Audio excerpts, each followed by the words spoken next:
There was a moment in 2018 when two people used their platform in such an amazing way, such a positive way, to help give a voice to the vulnerable. In 2018, a team of people worked on an investigation, and Josh Shapiro revealed the contents of that, which was a thorough look into the sex abuse that had occurred in Pennsylvania. And so this chapter, it's called Break the Cycle, because it's about breaking that darkness and sharing the truth about what occurred. And in this chapter, I talk about Josh Shapiro and how he revealed this information. And I also talk about Jake Tapper and how he used his platform to share it. And so this is a reading from that chapter. Chapter 15. Break the Cycle. It seemed for a while many other topics were being given water, but the clergy sex abuse crisis was left in a drought. Finally, in August of 2018, there was encouraging progress. The Attorney General of Pennsylvania, Josh Shapiro, held a televised press conference on August 14th. He was going to unearth a portion of history. Shapiro stood center stage, cameras were fixed on him. To his right and to his left were seated a number of abuse survivors. The reason for the press conference was historic. It was to announce the release of a thorough investigation into the Catholic sex abuse in Pennsylvania. The report uncovered a mass of information on what had gone on in one Pennsylvania diocese after the other. The report found that around 1,000 children had been raped in Pennsylvania by priests.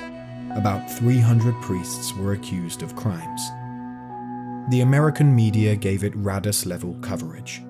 Mainstream media aired Josh Shapiro's press conference.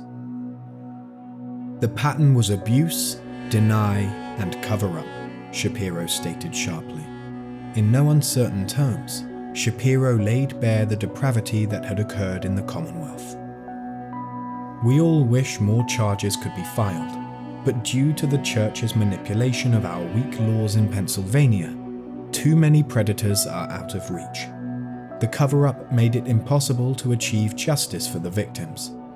The effect not only victimized children, but it also served as a legal purpose. The Church officials used manipulation for their advantage.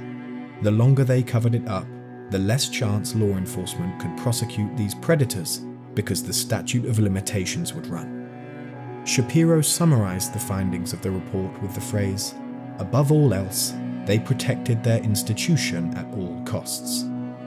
August 15th, 2018, Jake Tapper tweeted about the investigation. Is Pennsylvania the only state in the nation that has done a full investigation into predator priests and the cover-up thereof? Jake Tapper asked on Twitter. Given what that Pennsylvania grand jury and Josh Shapiro found, shouldn't every state AG now be doing this? It wasn't long after the press conference that Jake Tapper did a segment on his show about it.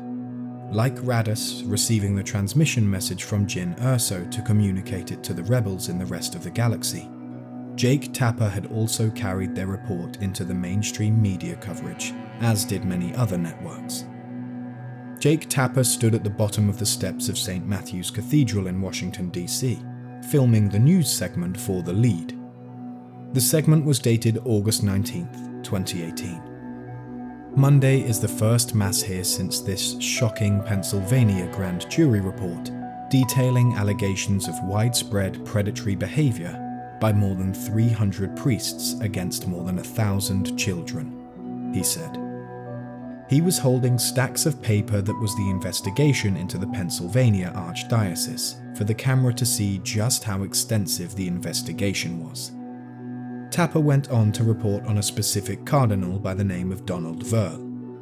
In 1989, Verl authorized a $900,000 confidential settlement between the diocese and two of Zula's victims, and that included a hush agreement, Tapper explained. The diocese, under Verl's leadership, also hired a doctor who worked with Father Zula to lessen the sentence with a statement that the grand jury found blamed the victim rather than the adult criminal.